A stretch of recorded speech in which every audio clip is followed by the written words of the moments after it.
পুনঃ মুশিক ভব। এই গল্পটা পশ্চিমবঙ্গের রাজনীতিতে যে এত গুরুত্বপূর্ণ হয়ে দাঁড়াবে তা কে জানতো? এই সংস্কৃত পৌরাণিক সাহিত্যের কিংবদন্তি গল্পটি যেমন ইন্টারেস্টিং, মজার এবং তেমনি শিক্ষণীয়। গল্পটা কি যারা জানেন না তাদের জন্য বলি। সেই যে বনে এক মুনি তপস্যা করতেন, তা এক ইঁদুর, সেই ইঁদুর বিড়ালের ভয় পেত, তা যাতে সেই বিড়ালের হাত থেকে সে রক্ষা পেতে পারে তার জন্য সে মুনির কাছে এসে প্রার্থনা করল, এবং তার সেই প্রার্থনা মঞ্জুর করে মুনি কি করলেন, তার তপস্যা মাধ্যমে যে শক্তিপ্রাপ্ত জল তার গায়ে ছিটিয়ে দিলেন, দিয়ে বললেন তুমি বিড়াল হয়ে যাও। তা এখন ইঁদুর বিড়াল হয়ে গেল, বিড়ালের ভয়ে কাটল। এরপর তার ভয়ে আসলো এবার কুকুর, কুকুর এবার বিড়ালকে তাড়া করছে। এবার কুকুরের সেই ভয় কাটানোর জন্যে বিড়ালকে তিনি কি করলেন, আবার জল ছিটিয়ে দিলেন, দিয়ে তাকে কুকুর হয়ে যাও, কুকুর কুকুর করে দিলেন। এবার কুকুর, সেই কুকুরকে তাড়া করছে বাঘ। এবার সেই বাঘ তার হাত থেকে নিস্তার পাওয়ার জন্য এবার মুনি কি করলেন, সেই কুকুরের গায়ে জল ছিটিয়ে দিলেন, দিয়ে কি হয়ে গেল, কুকুর হয়ে গেল বাঘ। আর ঠিক এই জায়গাতেই হয়ে গেল খুব একটা ইউটার্ন বা একটা ক্লাইম্যাক্স অথবা একটা অ্যান্টি ক্লাইম্যাক্স। সেটা কি, এই বাঘ এবার দেখলো তাই তো আমি তো সব থেকে শক্তিশালী হয়ে গেছি, তাহলে এবার ওই মুনিকেই অ্যাটাক করে দাও। মুনি তখন কি করলেন, তার কষ্টার্জিত সাধনা প্রাপ্ত যে শক্তি সেই জল নিয়ে এবার তিনি বললেন পুনঃ মুশিক ভব। আবার সেই বাঘ ইঁদুরে পরিণত হয়ে গেল। সুধী দর্শকবৃন্দ, বন্দে মাতরম, নমস্কার, মানুষের ভাষায় আপনাদের সকলকে স্বাগত। আমি প্রবীর রায়চৌধুরী আপনাদের সাথে। তাৎপর্যপূর্ণ কিনা বলুন? সেই একটা কথা আছে না, অর্থম অনর্থম। এই গোটা চারপাশে যা কিছু ঘটে গেল বা ঘটছে তাতে যদি নজর রাখেন এই গল্পটা কি মিলে যাচ্ছে না? এই সেই তারা, এই সেই তৃণমূলের গুন্ডা বাহিনী। এক সময় সেই কি হয়েছিল, 34 বছরের বাম শাসন ব্যবস্থা। তার আগে কি হয়েছিল, কংগ্রেসি রাজ, ইমার্জেন্সি, 77-এর আগে সেই 75-এর ইমার্জেন্সি। তার থেকে সেই ভয়ঙ্কর অরাজক পরিস্থিতি থেকে মুক্তি পাওয়ার জন্যে সাধারণ মানুষ কি করেছিল, সেই কংগ্রেসি শাসন ব্যবস্থাকে উল্টে দিয়ে এনেছিল বামফ্রন্টের শাসন ব্যবস্থা। 77 সালে মুখ্যমন্ত্রী জ্যোতি বসু, চলতে থাকলো সেই শাসন ব্যবস্থা, এবং সেই শাসন ব্যবস্থার পরবর্তীতে তার যে সেই মানুষকে নিষ্পেষণ করা, শোষণ করা, যা যা কিছু উপসর্গ সব ফুটে উঠল, এবং মানুষ কি করলো, সেই মুনিরূপী মানুষ আবার পরিবর্তন করে দিল, আবার পরিত্রাণ চাইলো, সে পরিবর্তন করে নিয়ে আসলো ওই তৃণমূল কংগ্রেস সরকারকে। আচ্ছা, সেই তৃণমূল কংগ্রেস সরকার এবার কি করলো, এসে থেকেই প্রায় প্রথম দিকে ওই মুনি বিড়াল থেকে কুকুর করে দিল, ওই কুকুরের মতো প্রথমটা হলো, তারপর হয়ে গেল সে আসল মূর্তি ধারণ করে হয়ে গেল বাঘ, এবং এই মুনিরূপী জনতা জনার্দন এবার বলল আমি তোমাকে খাবো। জনতা তাকেই মেরে দেব, তাকে মেরে দিয়ে ডিজে বাজাবো, নতুন শ্মশানে ইলেকট্রিক চুল্লি করা হবে, আর ঘরে ঘরে তাদের কি বেরোচ্ছে, লুটের মাল। ওই সেই অত্যাচার লুটের কাহিনী শুধু না, ওই 21 সালের থেকে সেই যে ভোট পরবর্তী ভয়ঙ্কর হিংসা, তার সমস্ত স্মৃতিচিহ্ন, বাগান থেকে শুরু করে, মাঠ থেকে শুরু করে, পুকুর থেকে শুরু করে, ক্লাব ঘর, পার্টি অফিস, খাটের তলা, কাপড়ের বান্ডিলের তলা, এই সমস্ত জায়গা থেকে বেরিয়ে পড়ছে। আর কেন বেরিয়ে পড়ছে, তার কারণ ওই মুনিরূপী জনতা কি করেছে বলে দিয়েছে, পুনঃ মুশিকো ভব। তাই পুনঃ মুশিকো ভবকে, এই পুনঃ মুশিকো ভব পুষ্পা ঘোষিত, স্বঘোষিত পুষ্পা জাহাঙ্গীর। এই পুনঃ মুশিকো ভবরা কারা? চতুর্দিকে দেখতে পাচ্ছেন সব ইঁদুরে পরিণত হয়ে গেছে। আর এই পুনঃ মুশিকো ভব, যাকে নিয়ে খুব আলোচনা, ইন্টারেস্ট থাকতো মানুষদের, কবে গ্রেপ্তার হবে, কবে গ্রেপ্তার হবে, কি আশ্চর্য। এমনি বিভিন্ন চ্যানেলের ভিউ রেশিওকে যদি ক্যালকুলেট করে দেখা হয়, রিসার্চ করা হয়, তাই দেখা যাবে যে এক সময় যদি একটা শব্দবন্ধ ব্যবহার করা হতো, ভাইপো গ্রেপ্তার কবে হবে, অথবা পিসি ভাইপো, এই কিওয়ার্ড গুলো যদি ব্যবহার করা হতো, গন গন করে ভিউ হতো। সেটা কোনো একটি টিভি শো হোক, অথবা কোনো একটি চ্যানেলের শো হোক, কোনো একটি আর্টিকেল হোক, সবকিছুতে। এখন এই কিওয়ার্ড তার গুরুত্বই হারিয়ে ফেলেছে। যে ইঁদুর হয়ে গেছে, যার আর কোনো ক্ষমতাই নেই, সে গ্রেপ্তার কবে হলো সেটা নিয়ে মানুষ ইন্টারেস্টই হারিয়ে ফেলেছে। এখন এতেই কি শেষ? নয়। ওই যে বললাম, অর্থম অনর্থম, এই যা কিছু ঘটলো, ঘটে গেল, খেয়াল করে দেখুন তো। আচ্ছা, আপনারা তো টিভিতে, ইউটিউবে বিভিন্ন জায়গায় দেখছেন, বিভিন্ন রকমের জনরোষ দেখতে পাচ্ছেন। কখনো ডিম, কখনো পচা ডিম।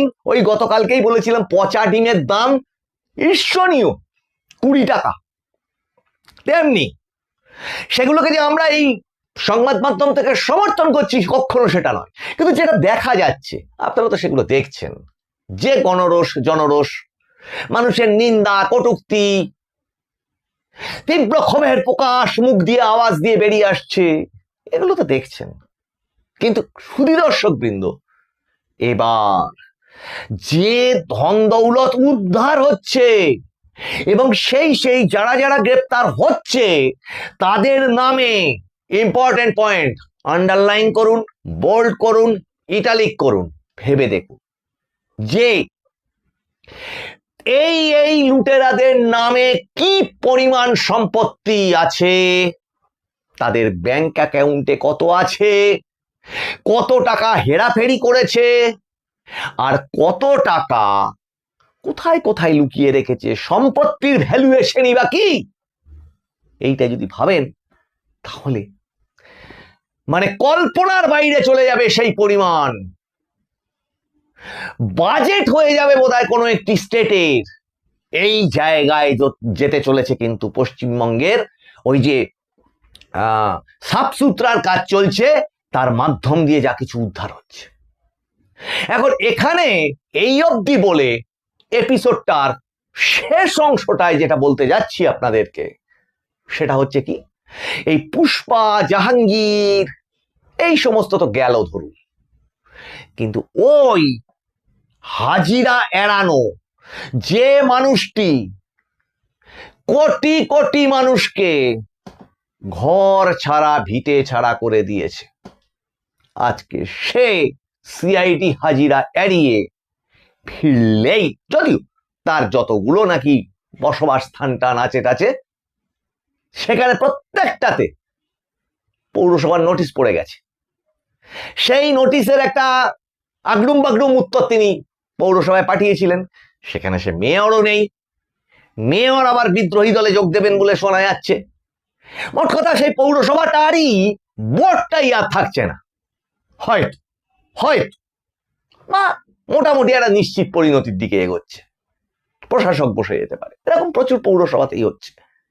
এখন তাহলে এই যে ড্যামেজ কন্ট্রোল, তার জন্য দিল্লি ছোটা, গত এপিসোডে বলেছিলাম যে ছুটে কোনো লাভ হবে না। তার কারণ ওই আগের এপিসোডে বলেছি, সেটা এই এপিসোডে প্রাসঙ্গিক নয়, যে সুরক্ষিত সীমান্ত, সুরক্ষিত ভারত, শক্তিশালী এনডিএ, শক্তিশালী নরেন্দ্র মোদী সরকার, ঠিক ততটাই শক্তিশালী এই পশ্চিমবঙ্গের সোনার বাংলা সরকার। কিন্তু আসল প্রসঙ্গটা কি? আসল প্রসঙ্গ এই যে সিআইডি হাজিরা এড়িয়ে এই যে চলে যাওয়া, ফিরে আসাটা কেমন হতে পারে। আচ্ছা, এটা না হয় আপনারা আন্দাজ করতে পারছেন, কিন্তু এটা কি আন্দাজ করতে পারছেন শুধু দর্শকবৃন্দ, আগামী ভারতের রাজনীতি নরেন্দ্র মোদী এবং অমিত শাহের যে যে এজেন্ডাগুলো আটকে ছিল,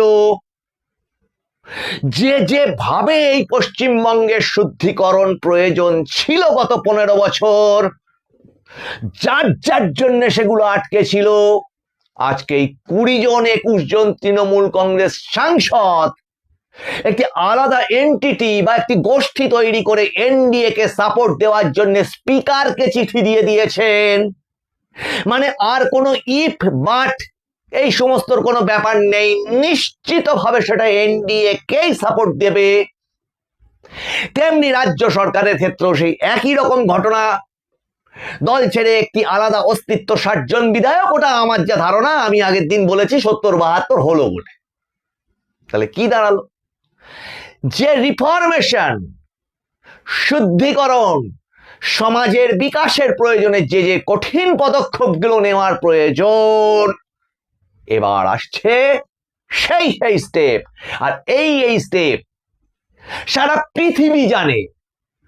প্রধানমন্ত্রী নরেন্দ্র মোদী এবং স্বরাষ্ট্রমন্ত্রী অমিত শাহ, আর তার সাথে আমাদের এখানকার মুখ্যমন্ত্রী শুভেন্দু অধিকারী, এই যে একটা যুগলবন্দি রাজ্য এবং কেন্দ্রের, এখন আর কেন্দ্র মানে রাজ্য সরকার কোনো কিছু কেন্দ্রের কোনো একটা প্রকল্পকে বিরোধিতা করবে, এই জায়গায় তো প্রশ্নই ওঠে না।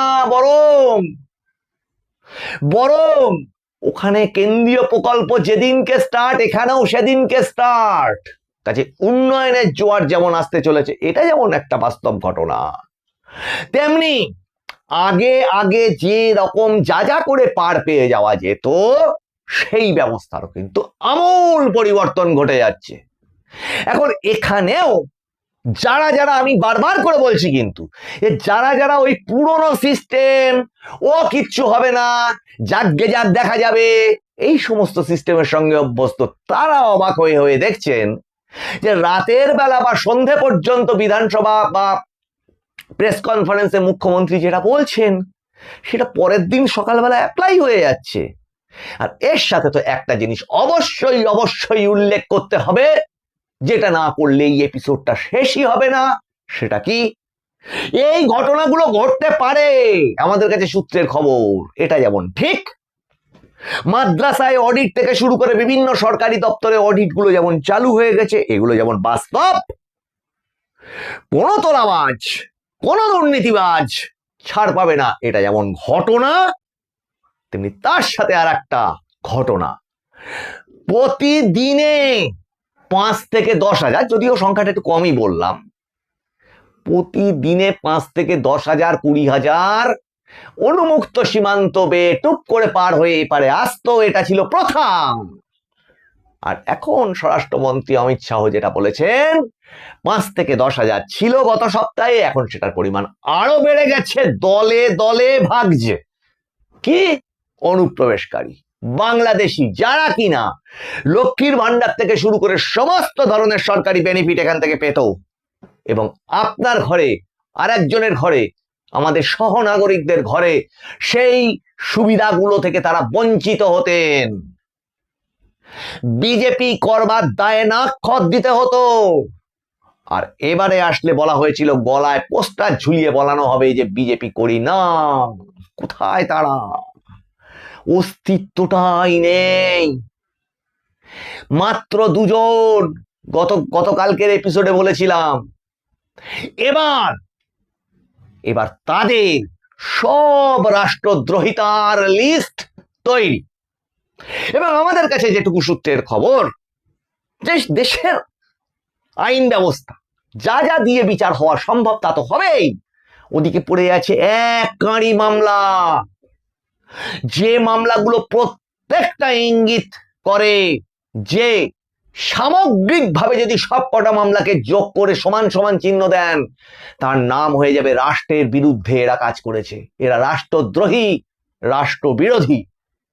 কাজেই আর বোধহয় এড়ানো গেল না। আর বোধহয় এড়ানো গেল না। আর ওই ডায়মন্ড মডেল ভেঙে চুরচুর গুঁড়ো গুঁড়ো হয়ে যাওয়া, সাংসদদের বিদ্রোহ, বিধায়কদের বিদ্রোহ, এরপরে সুধী দর্শকবৃন্দ বুঝতে কি আর কিছু অসুবিধা থাকে ঠিক সামনের দিনে কি হতে চলেছে? আর ওই যাকে বলে ওপেন ফিল্ড রিফরমেশন এবং ডেভেলপমেন্ট, এই উন্মুক্ত ময়দানে এইবার সোনার বাংলা তৈরি হতে চলেছে। কিন্তু তার সাথে যে এই জঞ্জাল পরিষ্কার পরিচ্ছন্নতা, তাদেরকেও কিন্তু আজকে সামগ্রিক দিনটা একটা বার্তা দিয়ে রাখলো। অনেকেই আশঙ্কা করছেন সেই বার্তাটার একটা কয়েনের একটা সাইড নিয়ে, কিন্তু সুধী দর্শকবৃন্দ আপনাদেরকে এইটুকু চিন্তা করতে বলবো, এটার নাম কিন্তু বিজেপি সরকার। যে মানুষগুলো তার সাথে এই দেশ নির্মাণে জড়িত এবং দেশ রাষ্ট্রবাদ সর্বোপরি, রাষ্ট্রবাদ শিরোপরি বলেন, যে মানুষগুলো দ্বারা অপারেশন সিন্দুর হয়ে আসে, তাদের ওপর ভরসা রাখুন। কয়েনের কিন্তু আর একটা উল্টো পিঠও আছে, আর রাজনীতি হলো সম্ভাবনার শিল্প। দেখুন না আগামী দিনে কি কি হয়।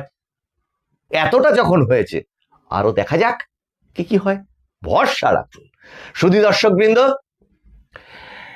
এপিসোডগুলো কেমন লাগছে আপনারা জানাবেন অবশ্যই কমেন্টে। ভালো লাগলে একটু সাবস্ক্রাইব করুন, লাইক করুন, শেয়ার করুন আপনাদের কমেন্টগুলো। তাতে করে আরো বেশি পরিমাণ জনগণ আপনার কথা জানতে পারবে। আপনাদের সঙ্গে আবার দেখা হবে সামনের এপিসোডে অনেক ইম্পর্টেন্ট আপডেটগুলো নিয়ে। এই এপিসোড এই পর্যন্ত, দেখা হচ্ছে সামনের এপিসোডে। আপনারা নজর রাখুন মানুষের ভাষার পর্দায়। মানুষের ভাষা সবার মনের কথা বলে। নমস্কার।